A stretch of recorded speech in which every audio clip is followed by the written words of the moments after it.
देखिए, एक बात तो समझ में नहीं आता, हरियाणा चुनाव लड़ने वो जाते हैं तो ये नरेंद्र मोदी जी और इनमें क्या फर्क है। नरेंद्र मोदी जी जाते हैं तो जाट को गरियाते हैं, पंजाब जाते हैं तो सिख को गरियाते हैं, मराठा जाते हैं तो मराठी को गरियाते हैं, बिहार आते हैं तो यादव को गरियाते हैं। तो इन लोगों की अपने अरविंद केजरीवाल जी की भी आदत है। पंजाब जाएंगे तो दिल्ली वाले को गरियाएंगे, दिल्ली आएंगे तो पंजाब और हरियाणा वाले को गरियाएंगे, हरियाणा जाएंगे तो पंजाब और दिल्ली वाले को गरियाएंगे। ये नेचर है इन लोगों का। नेताओं का जो कैरेक्टर है ना, वो बिल्कुल गिरगिट से भी ज्यादा रंग ये लोग बदलते हैं। अभी तो हरियाणा में ये चुनाव लड़े थे, पंजाब में चुनाव लड़े थे। जहरीला पानी नहीं हुआ है, इन लोग का जहरीला विचार हो गया, जहरीला चरित्र हो गया, जहरीला चिंतन हो गया। और आम आदमी के लिए, कॉमन आदमी के लिए, दिल्ली वालों के लिए आम आदमी पार्टी जहरीला हो चुका है। सर, दिक्कत क्या है? सबका बेटा बने। नीतीश कुमार का बेटा तो शालीन है, गंभीर है, क्या दिक्कत है? सबका बेटा बाप तो आइए रहा है, दादा नाना चाची काकी माए दादी सब। यदि नीतीश कुमार जी का भी बेटा चुनाव में राजनीति में आवे, हम तो कहेंगे कि नीतीश कुमार जी बीजेपी बाद में पीठ में खंजर भोंके। उससे पहले अगले बार राहुल गांधी जी ने पीएम कुर्सी को छोड़ के गलत किया था। नीतीश कुमार जी अपने बेटे को बना दे अब ये, ताकि बीजेपी को कोई मौका न मिले पीठ में खंजर भोंकने के लिए। नहीं तो 25 के बाद कोई ठिकाना नहीं बीजेपी का। आ ही जाना चाहिए निशांत को। हम तो चाहते हैं कि निशांत एकदम आए और बिल्कुल आना चाहिए।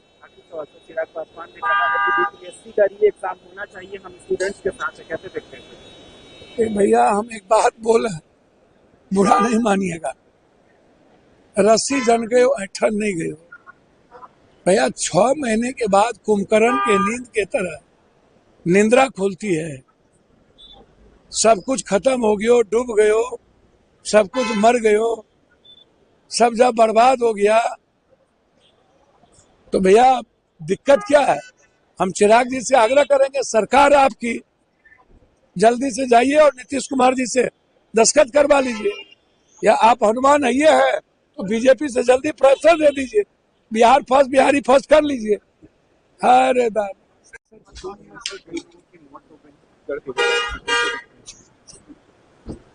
अच्छा, एक बात बताइए, सबसे पहले तो उन्होंने झूठ कितना बोला बीजेपी और मोदी जी।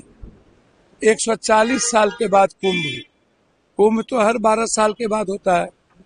तो एक तो आपने कंफ्यूजन पैदा किया है जनता के बीच, इतना झूठ, हर चीजों की मार्केटिंग, हर चीजों में राजनीतिकरण। तो 12-12 साल के बाद कुंभ होता है और आपने 140 साल के बाद कुंभ कह दी। दूसरी चीज, कुंभ का मेला कम, पॉलिटिकल मेला, पैसे वालों का मेला और बाबाओं का अपनी दुकान चलाने की परंपरा ज्यादा लागू हो गई। आम आदमी, भैया आप हमको बताइए, इसके पहले भी कुंभ हुआ था और उस वक्त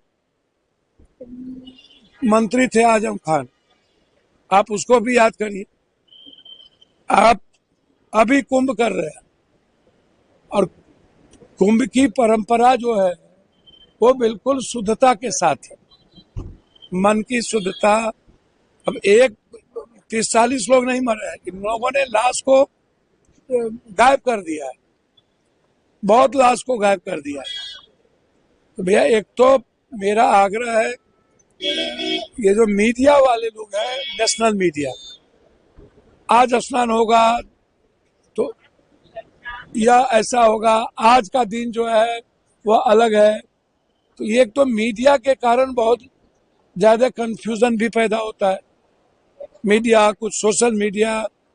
अच्छा, दूसरी चीज, अपनी व्यूवर्स को बढ़ाने के लिए जिस तरीके से आप कुंभ के मेले को आप बाजारीकरण कर रहे हैं, ये भी सही नहीं है।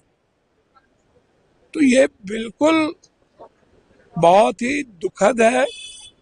मेरा आग्रह है देश के प्रधानमंत्री और मुख्यमंत्री योगी जी से कि नेता, बाबा, पदाधिकारी, माफियाओं को आप कुंभ के इस डुबकी से पैसे वालों को अलग रखिए या उनको कोई एक घाट दे दीजिए जिस पर बिल्कुल व्यवस्थित कर दीजिए।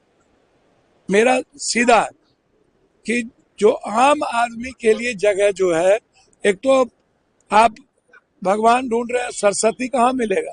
लक्ष्मी को पहले ही ढूंढ लिए, सरस्वती गायब है। भगवान तो ही लोग खोजने के लिए कुछ कर नहीं रहे हैं।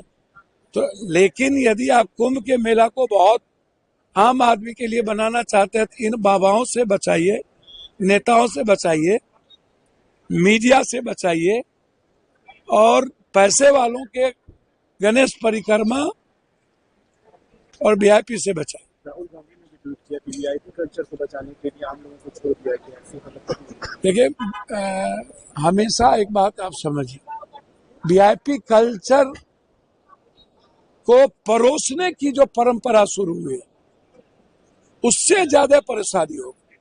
वीआईपी कल्चर यदि आप बिल्कुल डिफरेंट किए होते, अब अदानी आ रहा है उसके पीछे डीजी लगे हुए, फलना आ रहा है उसके पीछे पूरी फोर्स लगी हुई है, तो बिल्कुल कुंभ से बाबाओं को, नागाओं को, मीडिया को, इन सब को दूर रखने की जरूरत थी। पदाधिकारी को एकदम कुंभ को सिर्फ सुरक्षा के दृष्टिकोण से मजबूत करनी चाहिए थी और आम आदमी की सहूलियत को का ख्याल रखना चाहिए। न सुरक्षा न सहूलियत, बस अपनी दुकान चलाने के लिए इसका राजनीतिकरण किया जा रहा है, बाजारीकरण किया जा रहा है, जो बिल्कुल गलत है।